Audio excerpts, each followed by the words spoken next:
Hello, everyone, and Happy New Year. Welcome to my 2023 year-end market review, as well as 2024 market predictions. I'll be getting into a bunch of metrics. We'll talk about some trends that I've been noticing, and I'll try to give you some tangible information that you can use to make educated decisions as you move forward throughout the year and decide whether you're going to buy or not. All right, let's dive into it. So firstly, the area that I'm going to be analyzing is the St. John's metro area, and I'd like to distinguish that for anybody who's not familiar. So it is this area that we see on the map here on the screen, pretty much the entire area, with the exception of Pooch Cove, which is north up here. And then you come down, you got Bowline, Flat Rock, Torbay, Portugal Cove, St. Phillips, St. John's, of course, and that stretches all the way down to the Goulds. You got Petty Harbor, Shea Heights over here, and that, of course, includes Mount Pearl, Paradise, Conception Bay South, which stretches all the way down to the Upper Gullies. And it includes Bell Island as well. So that is where all the data is sourced from the MLS for this report, and that is the most densely populated part of Newfoundland. So that's the area where I work and the area that we're going to pay the most attention to, at least with regards to this report. Next, we're going to take a look at the days to sell median. So in the left bar chart, you'll see the days to sell median for 2023 specifically, and that's divided up by months. It's clearly illustrated in February that was the month where properties were on the market the longest, and that was a high of 47. And in the summertime, in June, we had a low of 32, and the average for the whole year was 36. On the right-hand chart, the 5-year trend line for days to sell median, you can see the peaks and valleys here. And what that is the seasonality of the St. John's metro area market. So each of these peaks is basically the winter time, and that's when properties are on the market the longest. And over the course of 5 years, there was a high of 76, a low of 24, and an average of 46. So looking at the averages from the past 5 years and comparing it to 2023, we can see that in general, 2023 was on the low end of things. We never hit the peak low of 2022, which was the 24 days on market. That's an extremely fast selling rate for homes in St. John's. And so there's a little bit of a slowdown in 2023, but overall, the housing market is staying strong, and that's relative to the supply and demand that we have going on here in St. John's. Basically, there's a low supply rate and a high demand, and we're going to further explore that as we go through the other metrics. So now we're going to take a look at the close to list price ratio, and basically what this is how close was the selling price to the listing price. Are sellers getting what they're asking for? So I've divided this up by price range so that we can see which price ranges are seeing the most demand or the most competition. So on the left here, you'll see the various price ranges, and I've highlighted 2 price ranges that hit 100% of what they were asking. Now, there's a bit of a caveat to that, because the 0 to 100,000 price range, generally those properties, there's probably very few of them, and the ones that are selling are priced low to sell because they are distressed, they're fixer-uppers, they're flippers, or they're shells that a builder has basically given up on completing, so they're just selling the shell as is, and they want to offload it as quickly as possible. And we're seeing more and more of that as building prices are rising during the building process, and the financing, builders pay mortgages just like home buyers do. So the financing for that is quite high as well. So we're seeing a bit of, flipping and builders kind of like not completing their projects and being stuck in a situation they don't want to be in. That's becoming quite common in this current market. The other price range that I'd like to point out here is the $450,000 to $500,000 price range. Generally, these homes are above average. They're typically flawless at the moment, like they're walk-in ready, uh, insulated well, have a modern heating system, and generally have very nice finishes. These homes are in high demand because they're not abundant. The average home in St. John's is in the 300 to 400 range, around 350. So these homes are above average quality and there's a bit of demand on them. So if you're looking to purchase in that price range, expect some competition when it comes to placing offers. You might be in a bidding war, something to be aware of. And now let's take a look at the high. So the high is 100%. We pointed those two price ranges out. The low was 95.4%, and the average is 98%, which is quite high overall. But generally, you know, the percentage on the closing to list price, it's not the defining factor. What I've noticed in the market is that when you're going to put an offer on a home, if it's a home that has a lot of demand, generally the negotiations are within 10% of the asking price, either below or above. So if it's a high demand property, you're going to be going anywhere from 1 to 10% above asking to secure that home. And if it's a home that is not in high demand, it's been on the market for a while, and you're putting in an offer and you've got no other competition, generally you can negotiate between 1 and 10% below the asking price. Something to be aware of. Now, there are exceptions on both ends, but that is what I've been seeing on average. Next, we're going to take a look at the number of sales. So in the left chart here, you'll see the number of sales by month for the year of 2023 again. And in August, we had a peak of 377 sales that month.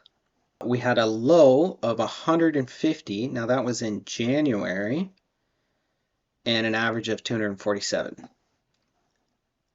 And if you compare that to the 5-year trend of number of sales, you can definitely see the seasonality in full view here. Each of these peaks is the summertime, and each of these valleys is the wintertime. Generally January, February, March for the valleys, and May, June, July, August for the peaks, depending on the year. So across the 5-year average, we had a high of 479 sales in a single month, a low of 94, and an average of 266. So if we take a look at 2023 versus the 5-year average, we can see our high is not the highest, our low is not the lowest, and our average is just a little bit less than the 5-year average. So overall, 2023 was not our strongest year, but it also was far from our lowest year. And we can rest assured that, we're going to stay in this range. I think the average sales are going to go down based on the supply overall going down, which is going to limit the options for buyers.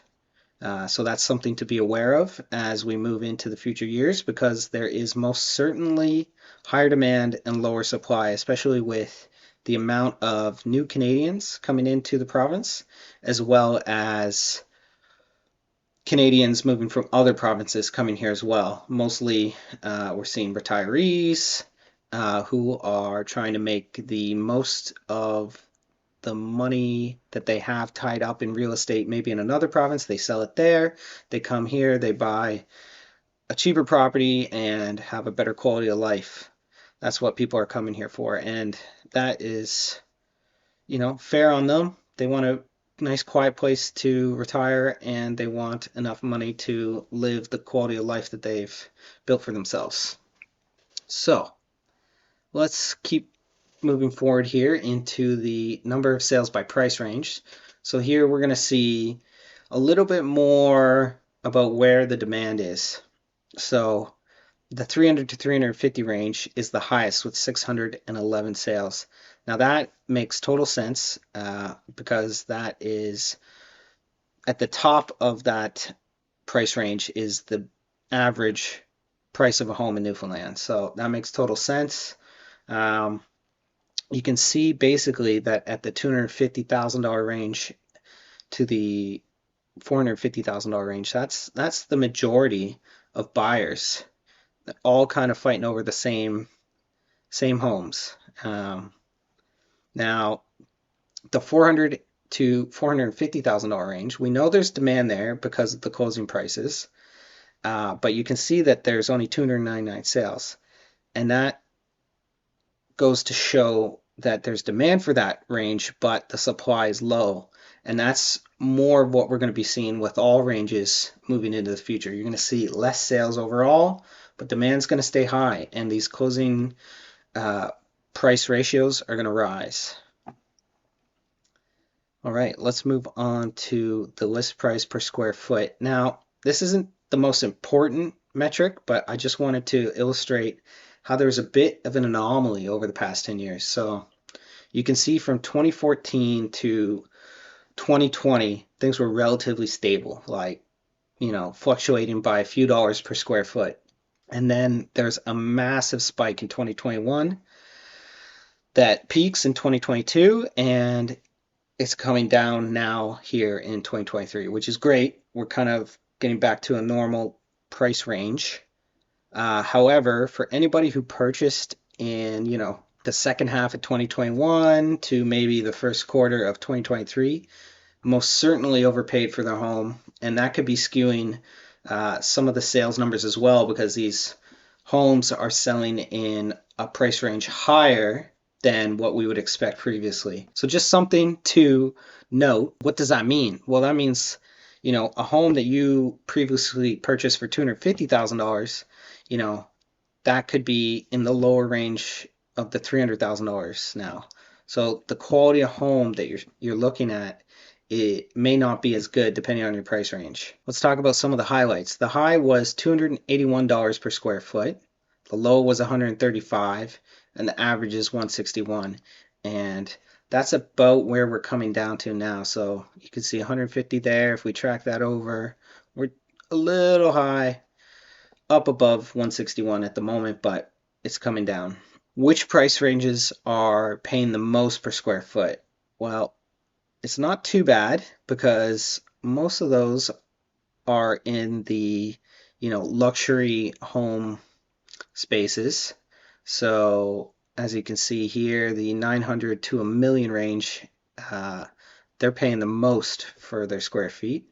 And the best value range is the 400 to $450,000 range. Again, maybe indicating why there's so much demand there is because people are seeing value there. Now we're going to take a look at the months of inventory, and this is where we're going to see a stark contrast from pre-pandemic to post-pandemic. So here, in this 10-year inventory count, you can see all the peaks and valleys, again, showing signs of this seasonality. However, you can see clearly where there's a significant drop and then it remains low from that point on, and it kind of keeps creeping down a little bit slowly. That's post-pandemic, and it sort of set a new baseline for our inventory count here in Newfoundland, because that's when the interest in coming to Newfoundland spiked. That's when we saw a lot more new Canadians coming than we had in previous years.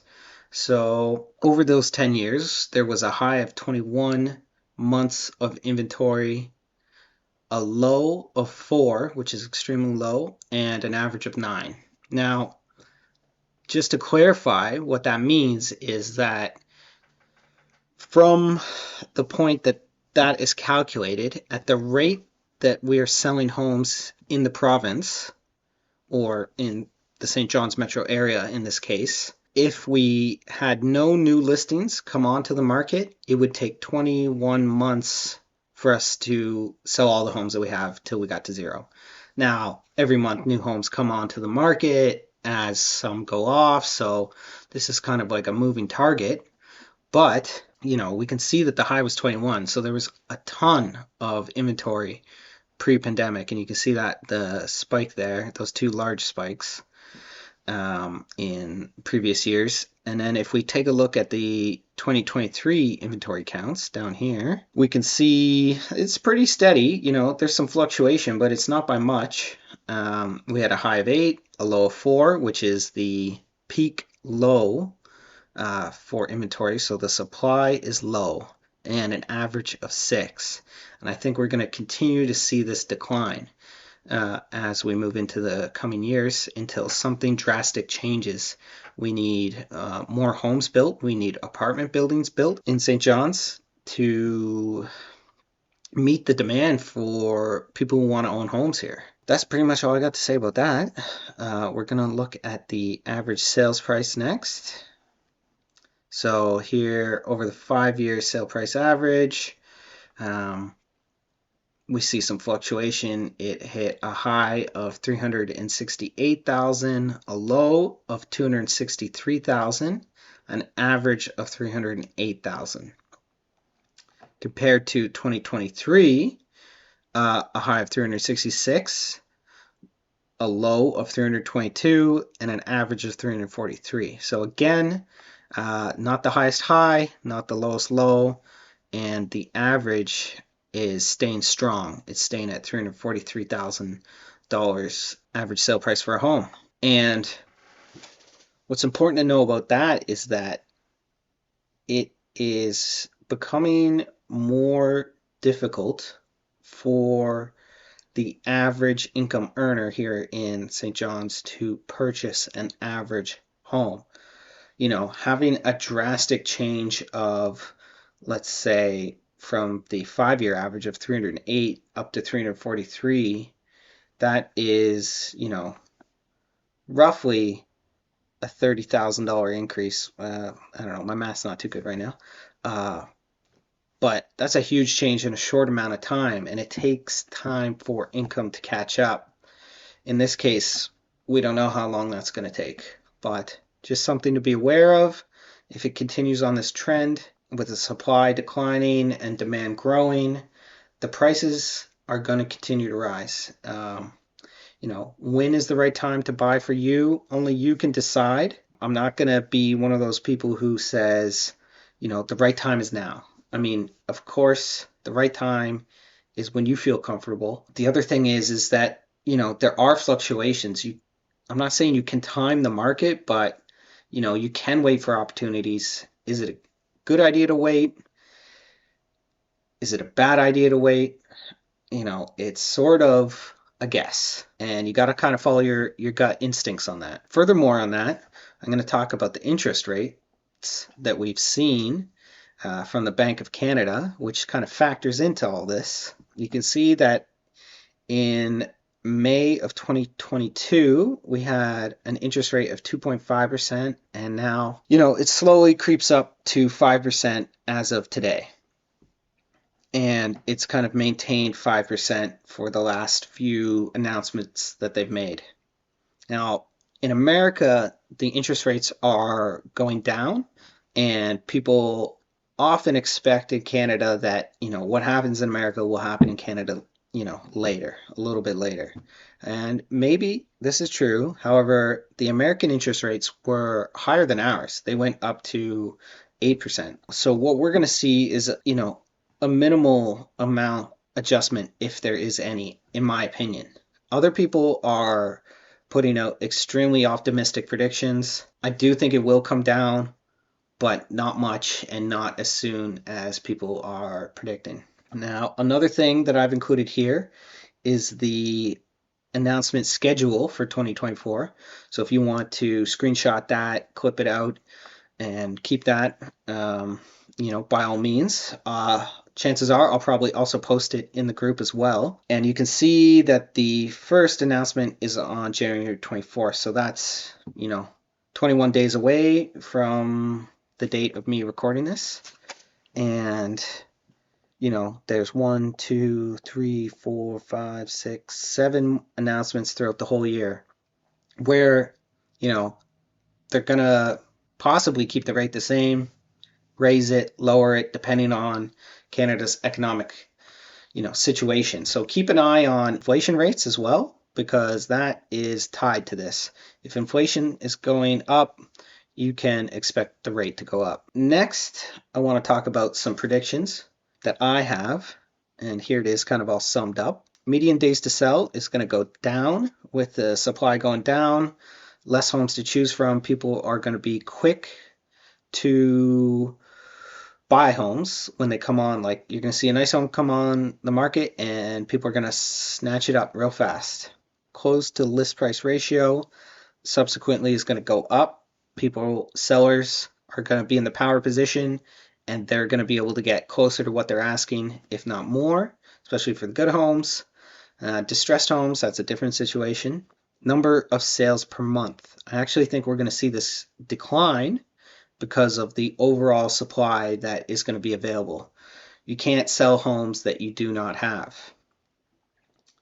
And the list price per square foot is going to rise. The average, I think, will go up to 180, which is a little higher than the average that we discussed earlier, which I believe was 166. Months of inventory is going to continue to decline as well, slowly. So the average this year was 6 months of inventory, and I think the average for next year will be 5. And the average sale price, I think, will continue to rise about 3.5%. Maybe more. These are just my predictions. I could be wrong. And the same could be said about my next prediction, which is the Bank of Canada prime interest rate, which is I'm predicting we'll get to a low of 4.5% this year. And I don't think we're going to see a drop in the interest rate until late spring, possibly early summer. So those are my best guesses. And you can take that with a grain of salt, but also maybe, factor that into your decision.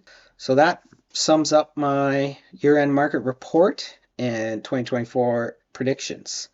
I hope you found this video, insightful, and I hope that you can take this information to make educated decisions with regards to purchasing a home this year.